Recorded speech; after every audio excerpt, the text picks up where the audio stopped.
the new Vita just came out today in North America, and it's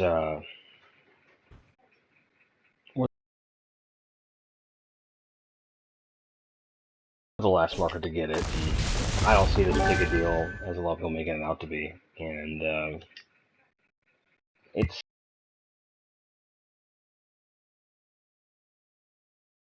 seems to be an improvement in many ways, but the screen just really just rubs people the wrong way because it's not the same.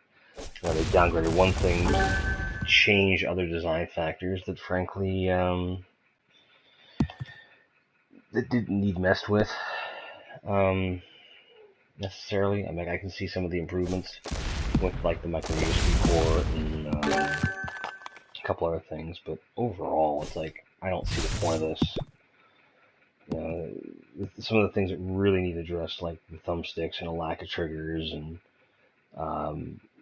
any meaningful amount of memory on the thing, or the price of the cards in general, just aren't. They're not there. And meanwhile, we've got the same price point as we've had for a while now, with a lesser screen and a couple minor functional changes, but nothing that tells me it's worth the same price. I don't see anything that tells me, hey, this is worth just as much money. If anything, it should be cheaper. And I don't see it. I really don't. It just doesn't strike me as the kind of device that it could be. This is not Vita hate. I mean, I'm playing a game that I fell in love with on the Vita, as well as here on the PS4, to prove my point. But ultimately, it strikes me as a cash grab in all the wrong ways, because they're making a larger profit margin while giving us technically less product. LCD versus OLED. I don't think anyone would argue that it's just not a. There's not a real comparison there. I mean, everything I've read is say that screen looks great, but it's definitely not the OLED. And I don't think anyone can argue that. So the fact remains, like, well, if you're going to do that, why charge the same amount of money? And I just keep coming back to the fact that it's about money. I understand the move. I don't condemn it, but I also don't condone it. I just think that it's as close to being out of lockstep with the rest of what Sony's been doing in the last year. It just doesn't make a lot of sense to me. So that's kind of where I'm at with the console itself. Now, as far as the ports go, you got Borderlands 2, which I think is a smart move, and the God of War collection, which is also a very smart move. And if you buy the new version of the Vita, you get a voucher for Borderlands 2 with it, so I suppose my price point argument is a little bit negated just by virtue of the fact that you're getting that game with it, which is probably worth $30 to $40, for the port. So, does that mean you're getting a bit of a price cut? Yeah, I suppose it does. That's not so bad. And then I got a War collection. It's nice to play it on the move. Now, if you've played it, if you own a digital copy of the God of War collection, not the saga, but the collection, you can get the Vita version for free, which is nice. But what about those of us that have disc-based versions of the game, or those that have the saga, or whatever? It's just like, well, where do you draw the line? And that, there's two questions there. Do you draw the line somewhere where that people are getting screwed out of copies they should have, or is that more of a, hey, development went into this too, you need to make that money as well? When are people going to stop asking for free shit? So I think that's a valid question too. I don't think that it's as simple as anyone who owns God of War on PS3 at all should have it for free. That's not true. I do think that people should have to pay for it. If you really want it on the Vita, that's how you're going to do it. So there is this argument of, do we give these games away for free, or do we, pay, charge for them? And I honestly think that at this stage of the game, it's a slippery slope. it's not a smart business decision to just flatly give it away in the hopes of selling more Vitas. Um, and it's not necessarily a smart move to expect everyone to buy it either. I just don't think that, again, I don't think that this was done in a way as efficient as it could have been. Um,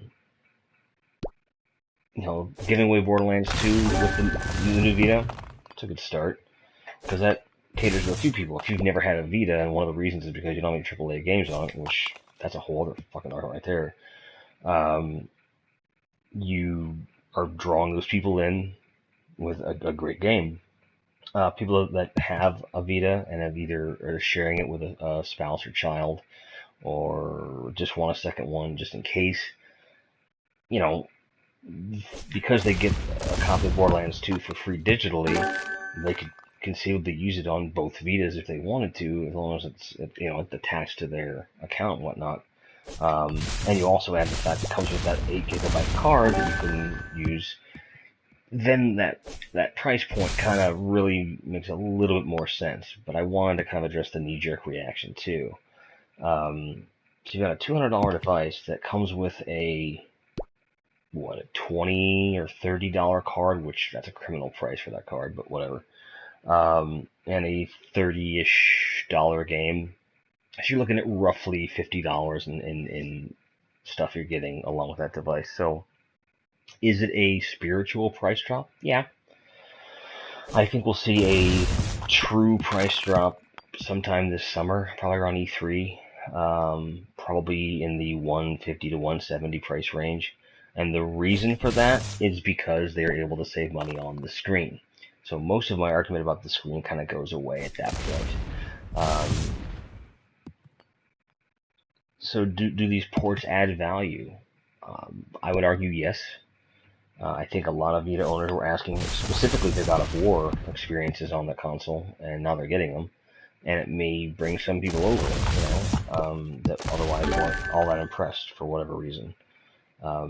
Just the fact that so many PS3 and PS4 games have been cross-buy for Vita as well in the last couple months definitely tells me that people that are walking into a Vita for the first time, if they've been smart and they have a PlayStation Plus membership, they're going to be walking into a pretty big library right off the bat. So, if you're thinking about getting one, there's really not a better time. Whether you want the old model or the new, and I can tell you that if you've never had a Vita, you're not really going to miss the screen, because the new screen looks great. It really does. It's just that the OLED on the old one's it's a madman. But by all other accounts, the new one, if you take the screen out of the equation, it's a better system. You don't sacrifice screen size. The controls are as good, if not better. The D-pad remains untouched, which is good. The buttons are a little bit bigger and more rounded to the touch. The sticks aren't any different at all, which, depending upon how you look at it, is either good or bad. There's no triggers, but there never was, so there were rooms for improvement, but I can understand why they didn't go certain routes, whether I agree with it or not. It's just it's a weird time for the Vita. I hope that this is part of the kickstart that it needed and needs. I think that what I feel is an inevitable bundle with the PS4 sometime by holiday of this year. That's what's going to push it over the edge, because as many people bought PS4 last year for a holiday, I want to see a ridiculous larger amount of time, particularly in the realm of people that had originally bought Xbox Ones that were just like, I'll give it a try.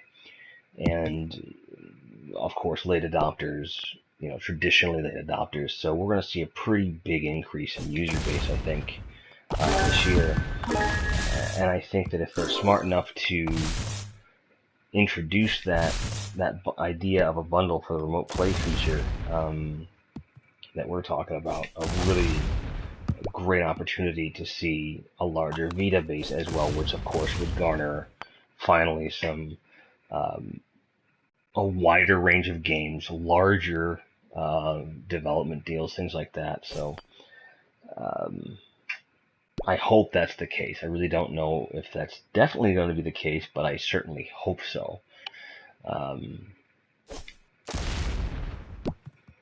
As I throw rocks at tanks. So, at the end of the day, it really kind of comes down to me for.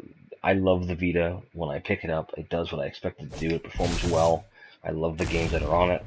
There can always be more games. I'm never going to say, oh, there's too many. Um, but I don't think that it's in trouble in and of itself. I think where analysts may think it's in trouble is because the user base isn't as high. So I'm hoping that with the new release, with these ports, and with a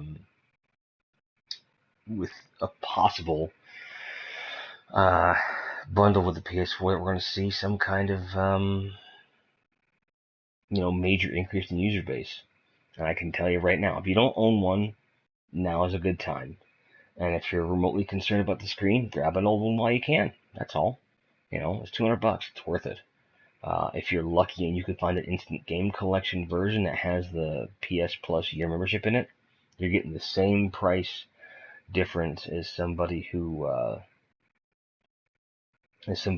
getting the new one between the game and the memory card. So it's all a matter of perspective. So um, give it a whirl. This is Grindhead Jim saying thanks for watching, thanks for subscribing, and as always, keep on grinding. Back in a few minutes.